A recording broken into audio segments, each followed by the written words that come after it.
Lekin taze degan yirik bamidi jima. Bağımıdı mı? Boştama. Bamidi. İki yumur dep bakayım ki ya bununla. Ha depaka depaka. Onu Bir ağlayla bir ağlayla. He, onun külmez mi ki? O külümüz biz gülemez. Biz bu da sorundan da keyfiyatla açımız depmiş balın ki. İşte Bulat'a şu bu. Şundayım ben. Onda sizge ben bir yumur dep bakayım ama va külmeng cuma da. Ha bak bir şey de külüversin birden bir He, bir şey külüversin. külü bittin. Bir külü bitin ha. Ben deyim akım tangsımı bir müşkil işken cuma. Tansa. Tangs oynaşçı. Tangsın emas. Ya tangsa. Yumur karlaşmaysa. Müşü sana okşaş. Talep koyamağımızda tatanmaytırligine. Can gulcularda onun netçimiz yaşagan kakançı tangsala kirip koymayız. Onun netçimiz kirimiz vallahi tangsığı tatıp çıktıdı melli kalıme. Ağırlarım çıktıdı melli kalımen de.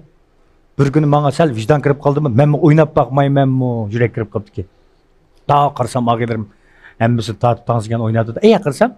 Toy sel pakarak. Ya ama omak bir kızal turuptu ki tangsığı tattım.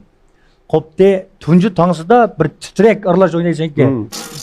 Titrek. Koksan ki kızdan jumup oldu maka. Tekratime oynatıma. Maktap koyayım deyip ben gepni neden başa çıkmay. Şınsay degen manda olmamdı bana. Mani biz şınsay deyimiz bana. Kattı olmam manda olmam şınsay degen. Siz ama belinizden inçkilikki benim bilgimdeki vaka.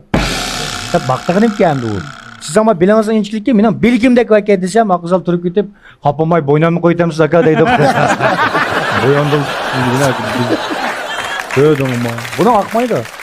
Faruk, senin kanda esirtin var, senin de o esret badeng meme, sen de bana bir kallanda ötmey vatkan. Bulardı bir hasrat ve severlik ama ünündeki mantıkanası yütkep yapıp şunun hasret çıkarttı.